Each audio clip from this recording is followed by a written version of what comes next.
France has sprung dramatically to life in recent weeks, both over Libya and now Ivory Coast.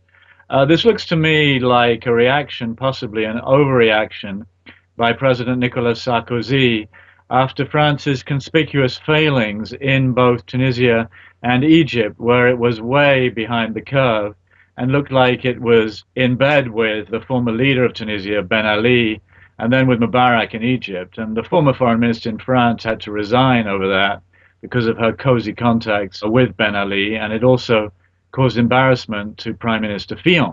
Now, when it came to Libya and now Ivory Coast, and with an election looming next year, President Sarkozy decided he wanted to be very much ahead of things.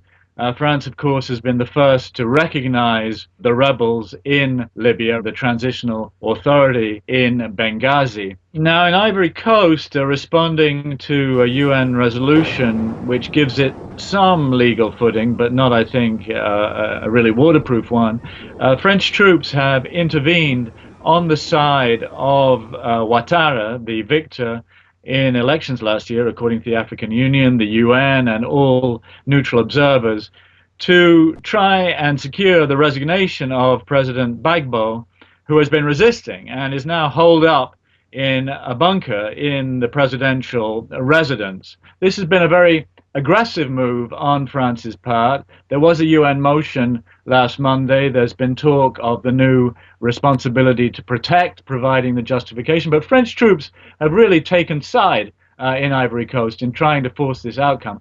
I think this is all about Sarkozy wanting to show that France matters, France counts, that the France that we saw in Tunisia and Egypt is not the real France, but the real France stands boldly, as befits the tradition of the revolution, on the side of human rights, on the side of democracy, and on the side of freedom.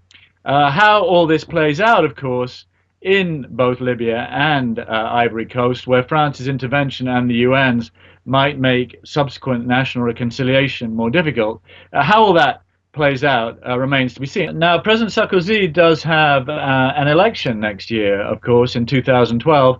He's trailing so badly in the polls that some people have suggested he shouldn't run.